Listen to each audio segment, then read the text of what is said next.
కానీ most of the సినిమాలు ఈరోజు కాస్ట్ ఫెయిల్యూర్స్ అవుతున్నాయి సార్. అంటే ఆ సినిమా ఎంత రాబట్టుతుంది? ప్యూర్ ప్లానింగ్ లోపం అండి. Cost failure is pure lapse in planning. Pure lapse in planning. There is no excuse for it.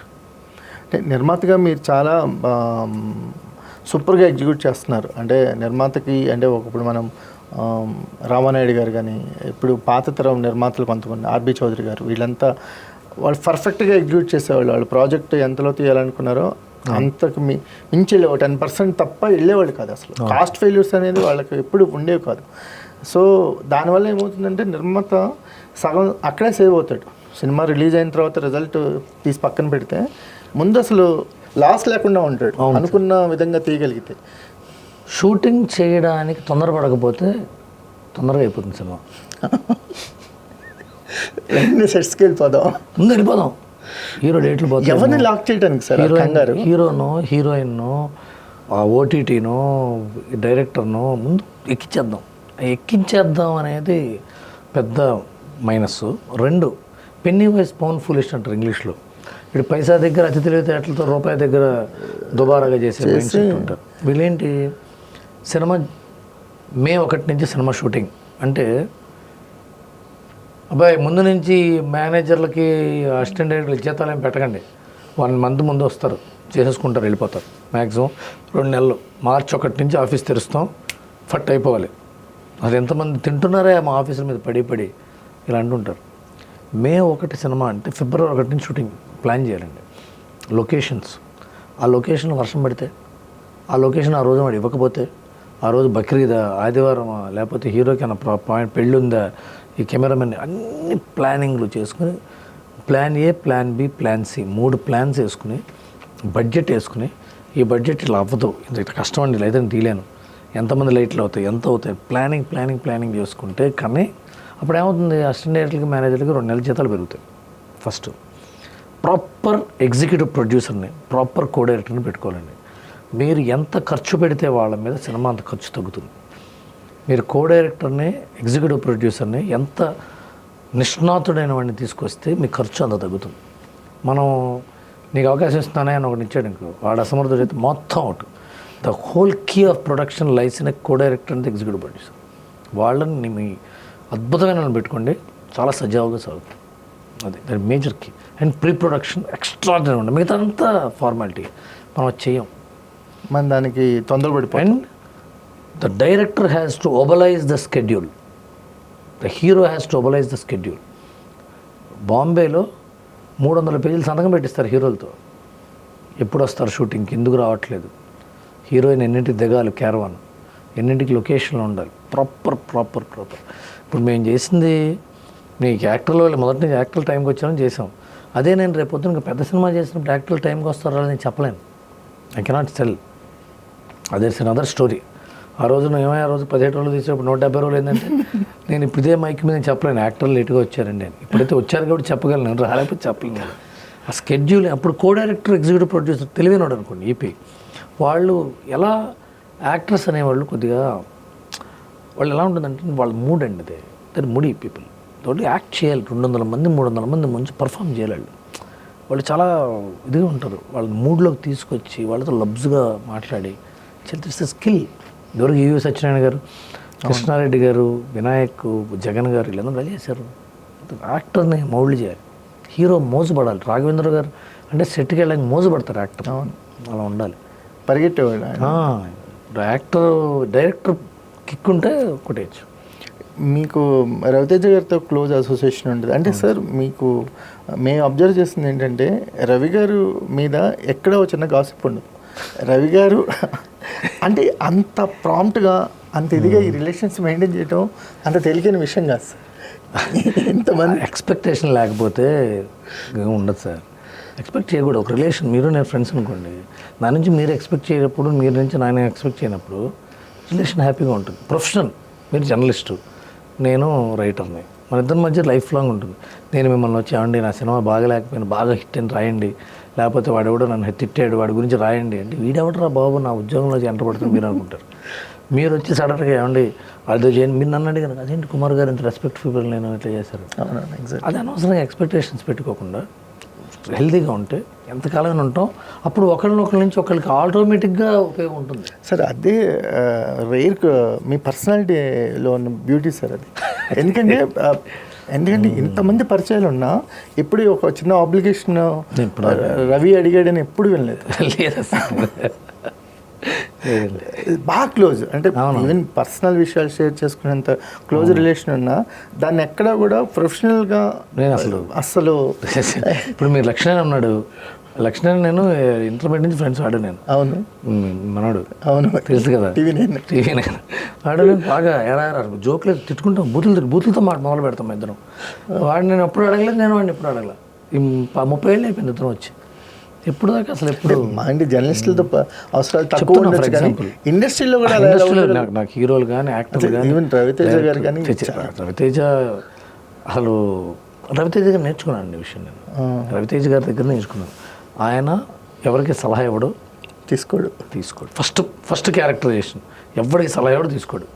ఎవరిని హెల్ప్ అడగడు, తను ఎవరిని హెల్ప్ అడిగితే చేస్తాడు. కానీ తను ఎవరిని హెల్ప్ అడగనప్పుడు తను ఎన్నిసార్లు అడుగుతారు ఎవడన్నా? మీరు ఎప్పుడు నన్ను ఏం అడగలేదండి, నేను ఒకసారి అడుగుతా, రెండోసారి అడగ నాకు మొహమాట వస్తుంది కదా. అదే ఆయన క్యారెక్టర్. ఆయన ఎవరిని అడగడు. ఆయన ఎప్పుడు నేల విడిచి సాము చేయడు, చాలా నిజంలో ఉంటాడు. రవితేజ అనేవాడు నిజం, ఆ నిజంలో ఉంటాడు. అది మనకు బాగా అలవాటు అవుతుంది. మీరు వర్క్ చేసిన డైరెక్టర్స్లో బాగా చెరిష్ అయిన మూమెంట్స్ అంటే ఏం చేస్తారు? పూరి జగన్నాథ్ గారు అండి, పూరి జగన్నాథ్, బోయపాటి సీన్ గారు, భద్రా చేసాం, కృష్ణవంశీ గారు, వీళ్ళందరూ ఒకటే, వినాయక్ గారు, ఆదుర్స్ చేసాం.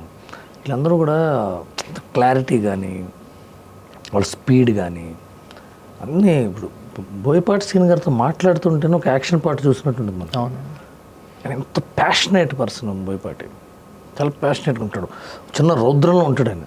అవును. అలాగే పూరి జగన్నాథ్ గారు అంత సింప్లిఫైడ్ ఆలోచన ఉన్న వ్యక్తి అసలు కలవటం కష్టం. ఎంతటి గొప్ప కష్టమైనా సింపుల్గా ఆలోచిస్తాడు. చాలా బ్రిలియంట్ అన్నంత ఈజీ. ఆయన బాగా చెప్పాడు, సింపుల్గా రాయటం కష్టం అని చెప్పాడు రోజున. సింపుల్గా రాయటం అనేది చాలా కాంప్లికేటెడ్ థింగ్ అన్నాడు. అది చాలా గొప్ప పాఠం నాకు అది. రాఘవేంద్రరావు గారితో నేను గడిపిన ప్రతి క్షణం నాకు టెక్స్ట్ బుక్కే. ఆయన ఏంటి సార్ ఇన్ని సినిమాలు తీశారు అంటే, ఓ రోజు ఏదో చిన్న గొడవ అవుతుంటే ఆయన కూర్చున్నాడు. ఏంటి సార్ అంటే, ఓర్పే ఆయుధం, చిరునవ్వే భూషణం. ఎంత పేషెంట్ అంటే, ఎంత పేషెన్స్ ఉంటుంది ఆయనకి, ఎప్పుడూ అది ఉండాలి.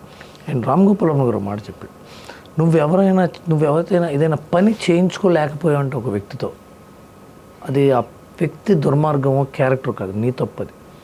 నువ్వు అతన్ని నీకు పని చేయించుకున్నట్టుగా కన్విన్స్ చేయలేకపోయావు.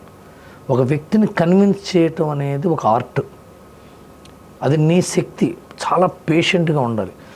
మన భావాన్ని వ్యక్తపరచడానికి అలా భాష కావాలి. సో కన్విన్స్ చేశాను కూడా ఏమేం ఇప్పుడు మిమ్మల్ని మర్డర్ చేయమని కూడా కన్విన్స్ చేయొచ్చు నేను కదా, అది మన శక్తి. అది నేను చెప్తే కుమార్ గారు మర్డర్ చేయలేదండి అంటే అడుగుతుంది, మర్డర్ ఎందుకు చేస్తే తంతాడు, మర్డర్ చేయమన్నాడు. కన్విన్స్ అయిన పేషెన్స్ కావాలి, ఓర్పు సార్.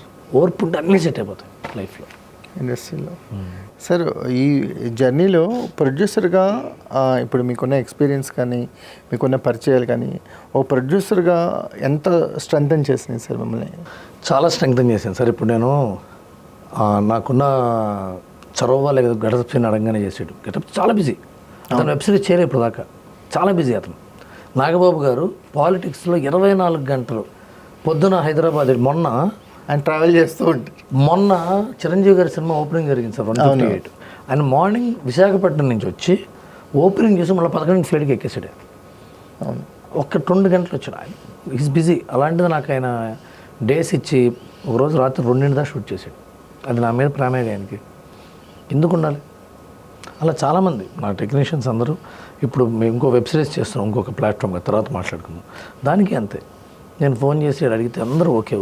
నేను అట్లా నా రిలేషన్స్ ఉపయోగపడినాయి. మన యాక్టర్ సుబ్బరాజు ఉన్నాడు, అజయ్ ఉన్నాడు, ఆ తర్వాత సుమన్ గారు ఉన్నారు, సీత గారు ఉన్నారు. వీళ్ళందరూ కూడా అడిగితే వెంటనే చేస్తున్నారంటే, మేము అల్లరి నరేష్ గారితో ఒక సినిమా చేస్తున్నాం కనకదుర్గ అని, మొన్న ఓపెన్ చేసినప్పుడు అది మేము ఓపెనింగ్కి అందరిని విమెన్ పిలుద్దాం అనుకున్నాం. చిరంజీవి గారు వైఫ్ మొట్టమొదటిసారి సురేఖ్ గారు ఆవిడ వచ్చి మాకు ఓపెన్ చేసి పెట్టారు. ఆవిడ ఎప్పుడు రారు, మరి నా మీద ఉన్న అభిమానం కదా. మన స్వప్నదత్ గారు కానీ జీ5 అనురాధ గారు కానీ, జీ స్టూడియోస్ దివ్య కానీ, అమెజాన్ పద్మ కానీ, దిల్ రాజు గారి వైఫ్, ఏషియన్ సునీల్ గారి అమ్మాయి, అందరూ వచ్చింది నా కోసమే. ఎందుకంటే నా రెస్పెక్ట్, నేను నాకు మీద ఉన్న రిలేషన్. సో అలా నాకు చాలా ఉపయోగపడింది ప్రొడ్యూసర్గా నా రిలేషన్స్. ఎందుకంటే నేను I will be very cordial with them. మీరు మీ టీంలో కూడా కౌముది గారు ఉన్నారు. సో అంటే ఆవిడతో కూడా ఓర్పుగా ఉండాలి. అదే. ఆవిడతో కూడా ఓర్పుగానే ఉండాలిగా, ఏదైనా ఓర్పే. మా జర్నలిస్ట్ ఫెటర్నిటీ నుంచి వచ్చిన మీ అంటే ఆ అమ్మాయి కూడా ఏంటంటే మీలాగా ప్రశ్నలు అలవటం ఎక్కువ, అందులో ఆన్సర్ ఓర్పుగా ఆన్సర్ చేయాలి. అంటే ఈజ్ మై రిలేటివ్, నాకు అమ్మాయి నా రిలేటివ్. అమ్మాయి మాస్ కమ్యూనికేషన్ చేసింది విల్లామేరీలో. ఆ తర్వాత రాఘవేంద్ర గారి దగ్గర చేరింది. రాఘవేంద్ర గారి దగ్గర వర్క్ చేసిన తర్వాత జర్నలిస్ట్గా ఐ డ్రీమ్, అది సిల్లీ మాంగ్స్ చేసింది, మీ ఇంటర్వ్యూస్ చేసింది. ఆ తర్వాత మాస్ కమ్యూనికేషన్ అవటం వల్ల మేము ఫస్ట్ చేసిన వెబ్ సిరీస్ అమ్మాయిని చూసుకోమని చెప్పి, నేను ప్రొడ్యూసర్ని, మా ఫ్రెండ్ ఇంకొతను ఇన్వెస్టర్. సో అలా అమ్మాయి ఈ యొక్క 11 స్టేట్స్లో 11 ఫిల్మ్ యూనియన్స్ని డీల్ చేసింది. అంటే ఇప్పుడు మేము మధ్యప్రదేశ్లో అక్కడ యూనియన్ ఉంటుంది, అక్కడ యూనియన్, అక్కడ కలెక్టర్ వెళ్తే చాలా స్ట్రాంగ్ యూనియన్, ఉత్తరప్రదేశ్ యూనియన్, తర్వాత కర్ణాటక యూనియన్, తమిళనాడు యూనియన్, కాశ్మీర్లో యూనియన్ ఉంది, ఓకే, మహారాష్ట్రలో యూనియన్ ఉంది, కాశ్మీర్లో యూనియన్ అని తెలియదు సార్ మాకు. అక్కడ జూనియర్ యాక్టర్లు, అక్కడ డైలాగ్ యాక్టర్లు, అదంతా వేరే గొడవ. అక్కడ మిలిటరీ పర్మిషన్స్ కావాలి. అవునవును. సో ఢిల్లీలో జయేష్ రంజన్ గారితో డీల్ చేసింది, ఢిల్లీలో కిషన్ రెడ్డి గారి పర్మిషన్లు. సో అమ్మాయికి ఆ విషయంలో బాగా అయ్యి, ఇక్కడ మీ మీడియాలో రావటం వల్లేమో ఈ ఇంగ్లీష్లో మాట్లాడటం కానీ, బాగా మాట్లాడటం కానీ అలవాటు అవటం వల్ల ఈ ప్లాట్ఫామ్స్ వాళ్ళందరితో కూడా డీల్ చేయటం, కార్పొరేట్స్ వాళ్ళతో చదువుకోవటం వల్ల డీల్ చేయటం నాకు చాలా బలంగా ఉంది.